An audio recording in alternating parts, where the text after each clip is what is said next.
They were already laughing before I made it to the table. I walked in 5 minutes late, still in slacks and a button-up from work, no time to change. The place was fancy, dark wood, low lighting, white tablecloths. A real special occasion spot. Dana had picked it, of course. Her dad's 70th birthday. Big deal. As I walked toward the table, Dana spotted me and gave me that look, half smile, half smirk. Then, loud enough for the whole restaurant to hear, she said, "Sorry, babe, family table's full. You can sit over there." She pointed behind her, past the big candlelit table where her parents, our kids, and her sister were all seated with drinks and appetizers. Where she pointed? A metal folding chair, stuck by the kitchen door next to the bus cart and a trash bin. The laughter came right after.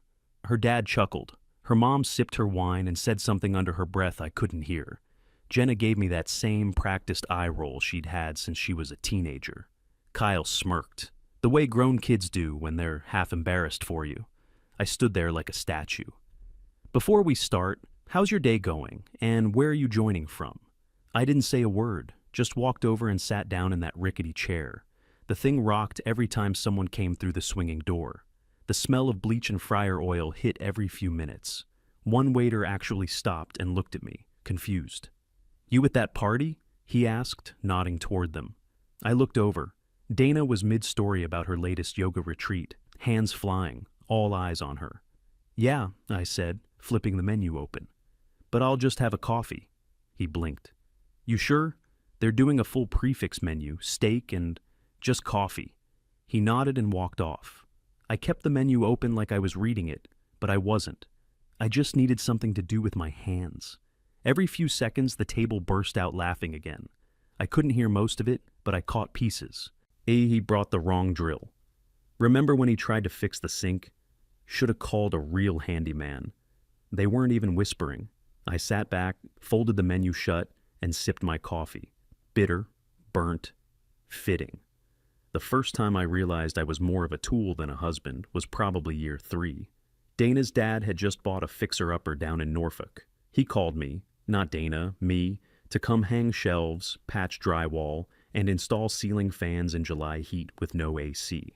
I did it, sweating through 2 shirts while he stood around with a beer, pointing out every crooked angle. "Can't even hang a proper shelf, huh?" he said, watching me measure. "You sure you're not just pretending to be a man?" I laughed it off. Like an idiot. That kind of thing never really stopped. Dana's family was close, but not in a warm way. More like a pack of wolves. You either held your own or got picked apart. They did holidays like military operations. Color-coded gift bags, planned menus down to the brand of crackers. I was told when to show up and how much to Venmo. Dana handled the planning. Her mom handled the judging. You know, her mom said once while we were setting the table for Easter, "Dana could have married that lawyer. You remember Craig, right? Full ride to Duke. Now, that was a driven man. I was carrying a damn ham platter. She didn't even look up. Kyle and Jenna grew up in that world. I guess I shouldn't be surprised how they turned out. They never called me dad. Not once after middle school. It was always, "Hey," or "Can you take me to practice?" I showed up. Always. Picked them up, fixed their bikes, helped with math, even though I sucked at it. Dana handled the birthday parties, the parent-teacher stuff, college apps. I was just the ride in the wallet. Sometimes I'd ask to help more, just to be included. Dana would smile like I was slow. "I've got it, Tom. You just make it more complicated." She said that every Christmas, every vacation, every goddamn time I offered. I'd go to work, come home, and get a to-do list. Light bulbs, dry cleaning, car inspections, tax prep, oil changes for her dad's truck. I paid every bill on time, never missed a mortgage payment. I even took a second job for 2 years to help, when Jenna wanted to go to that private college out of state. No one said thank you. That became the pattern. I once took the whole family to Myrtle Beach, rented a condo, drove the whole way, covered everything. Dana complained the towels were rough. Her dad asked if I used points to pay for it, like some cheap bastard. Kyle broke a rented paddleboard and said, "Well, Dad's rich, he'll fix it." They all laughed, even Dana. I just stared at the ocean and swallowed it down, like always. I wasn't a husband, I wasn't a father. I was the guy behind the curtain, pulling ropes to make the show run. But nobody clapped. Hell, most days they barely looked my way. And when they did, it was just to ask what I was fixing next. I kept my eyes on the coffee, but my hands were in my bag. I'd brought gifts, small things, nothing flashy. I'd planned it on my lunch breaks all week. I got up and walked to their table. No one stopped talking. Dana barely glanced at me. "Happy birthday," I said, sliding a little box across to her dad. "Engraved pen, thought you might like it for your desk." He opened it halfway, squinted, then set it by his plate without a word. I handed Dana's mom a bag. "A Cabernet you liked last Christmas." She pulled the bottle out, forced a smile. "Oh, thanks, Tom." She leaned it against her chair leg and went right back to her salad. For Kyle and Jenna, I had phone accessories, new wireless chargers. They each opened their bags, muttered thanks, and went back to scrolling. Jenna left hers on the bread plate. I swallowed the heat rising in my throat. "So, Kyle, how's the new house?" He didn't look up. "Fine." "Jenna, you still working for that firm?" "Yeah." She flicked at her screen. Nobody asked me a damn thing. Dana laughed loud at something her sister said, then turned to me. "You know, Dad still tells the story about you trying to fix the patio steps. Remember that, hun?" Her dad chuckled. "Man starts a little side business and thinks he's a contractor. How's that going anyway? You hanging shelves for nickels?" A couple of them snorted. Dana smirked and sipped her wine. I felt my fingers dig into my thighs under the table. "It's going fine," I said. Nobody cared. The waiter came back with another round of drinks for them. My coffee had gone cold. They ordered dessert without even looking at me. Cheesecake, creme brulee, espresso martinis. More wine. I stared at the candle flames flicking in the little glass holders. One after another, the plates stacked up. I kept checking my watch. Then the check showed up. Black folder, thick as a paperback. Dana reached for it, peeked inside, and grinned. "Big guy over there's got it. He's been bragging about doing well." Everyone laughed. Her dad raised his glass. "That's our Tom, quiet but loaded." My heart slammed so hard I felt it in my teeth. The number sat there in ink like a dare. $4,600. I hadn't touched the appetizers. I hadn't had steak. I hadn't had dessert. I'd had one coffee. I looked at Dana. She was already chatting again, like it was settled. I stared at the receipt until the words blurred. My hand shook a little, but not from nerves, from something heavier. The waiter came by, polite smile. "Would you like me to run this on one card, sir?" I turned my head and locked eyes with him. My voice came out flat, steady. "That's not my table." The smile fell from his face. "I'm sorry." I pushed the folder back toward him. I said, "That's not my table." The laughter at the big table kept going, but softer now. People were watching. I stood up, chair scraping against the tile. My palms were open, not fists. And for the first time all night, the whole table went quiet. "I wasn't invited to this table," I said, loud enough for every single one of them to hear. "I was parked by the trash. Pay your own bill." Dana blinked like she didn't understand the words. "Are you serious right now?" Her voice had that tight edge, like I was the one embarrassing her. "You're being dramatic," she snapped. Her dad leaned back and chuckled. "Guess he's got balls now. Took him 20 years. I didn't even look at him. I turned, buttoned the middle of my shirt, and walked. Straight out of that spotlight like it meant nothing. I felt eyes on my back, but no one followed. No one called my name. The hostess looked up when I approached. "Everything okay, sir?" "Yeah," I said. "Just the coffee. Table by the kitchen." She hesitated, like she wasn't sure if it was a joke. Then she rang it up. $3.75. I handed her a 20. "Keep the change." The waiter came around the corner, right then, holding empty dessert plates. We locked eyes for half a second. "That was badass, sir," he said under his breath. I gave him a nod. Just one, nothing more to say. Outside, the fall air hit sharp across my neck and face. I stood still on the sidewalk for a second, letting the noise of the city wash over me. Traffic, voices, the low thump of music from a bar down the block. It felt like my skin finally fit. I didn't check my phone, didn't look back at the restaurant windows. I pulled my collar up, stepped off the curb, and walked. One block, then another. And for the first time in a long damn time. I didn't feel small. I didn't feel invisible. I felt free. I didn't go back home after that dinner. That was the last night I ever sat at her table. I kept walking until my feet hurt, then grabbed a rideshare back to the basement unit I'd rented since the night I left. Basement place, nothing fancy, Drop ceiling, cement floors, smell of old carpet and mildew when it rained too hard. But it was mine. Leaving the house hadn't been dramatic. There wasn't some big screaming match or fight. I'd packed my tools, some clothes, and a pillow. Dana was on the couch with a glass of wine, watching one of those true crime shows she liked. I told her I was heading out for good. She didn't even pause the episode. "Okay," she said. That was it. The kids didn't text. No one asked where I was going. I spent the first month in that basement hauling pallets at night and doing odd jobs during the day. Junk removals, toilet leaks, busted drywall, anything that paid.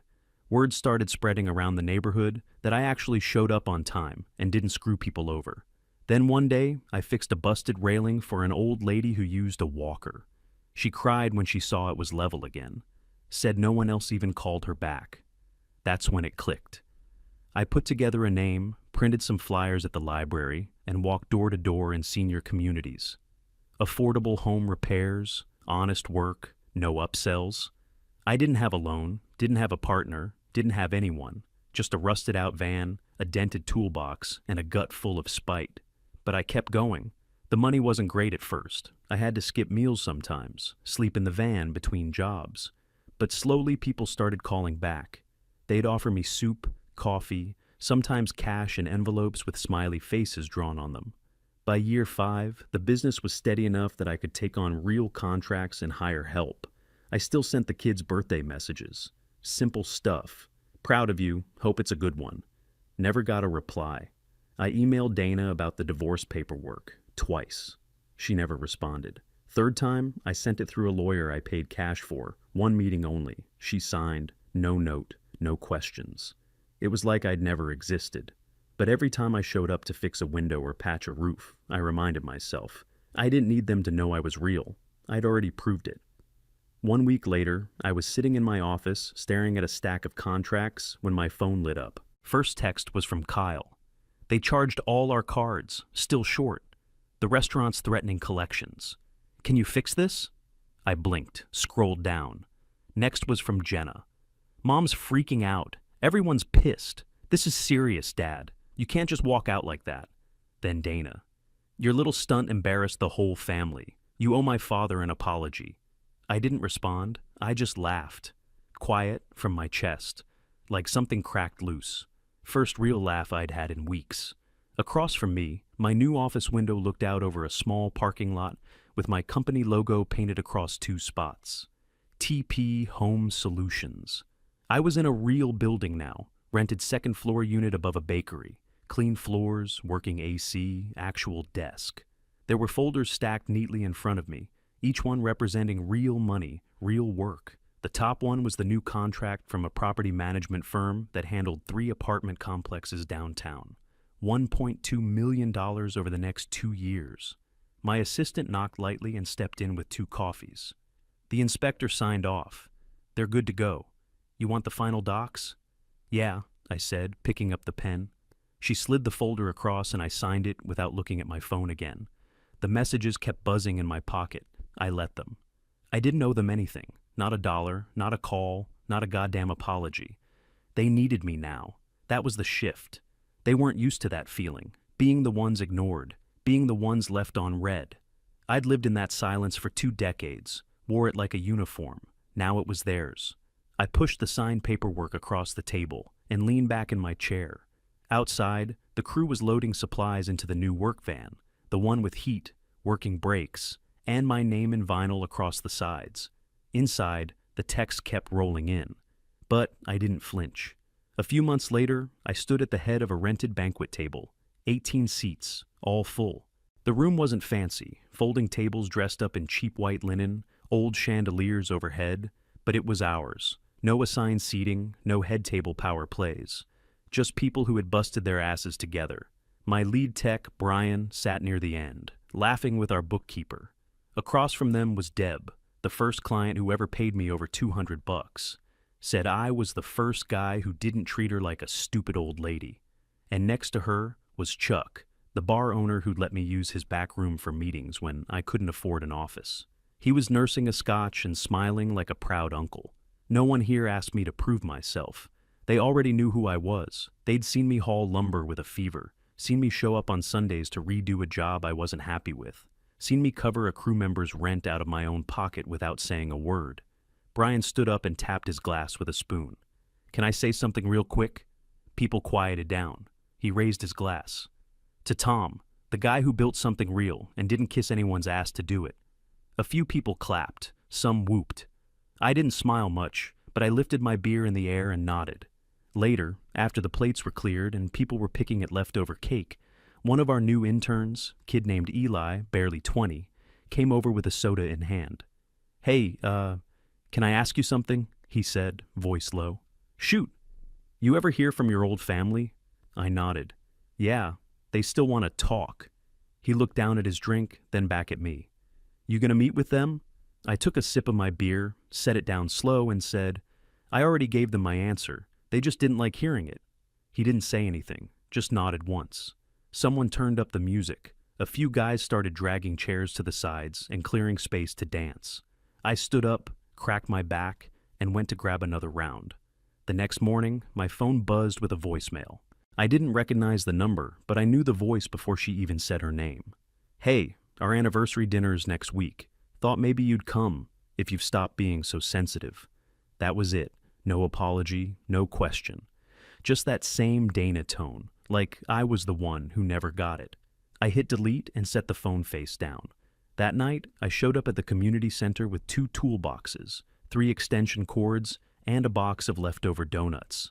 It wasn't a big space, just an old converted classroom that still smelled like dry erase markers and mop water. But the lights worked, the tables were sturdy, and every chair had someone in it. About a dozen kids showed up, mostly high schoolers, some from rough homes, a couple just bored and looking for something to do. I showed them how to rewire an outlet, patch drywall, swap out a toilet seal. One kid held the screwdriver like it was made of glass. Another was already asking about starting his own gig. About halfway through, one of the younger boys, maybe 15, hoodie pulled tight, raised his hand. Why are you doing this for free? I looked at him. Kid had serious eyes, the kind that had seen too much already. Because nobody showed me how to build my life, I said. So I had to figure it out the hard way. You shouldn't have to. He gave a small nod, didn't say anything else, just kept listening. After we wrapped up, I helped stack chairs and unplug cords while the last few kids headed out. The kid in the hoodie walked past me and mumbled a thanks under his breath. I patted his back once, firm. You're gonna be all right, I said. He gave a quick nod and jogged out into the night. I followed a few minutes later, locking the doors behind me. Outside, the lot was mostly empty. One flickering light buzzed above the exit. I stepped out under it and let out a long breath. The quiet didn't bother me anymore. It wasn't empty. It was mine. No one got to assign me a seat now, because I built the damn table myself. No chairs by the trash, not anymore.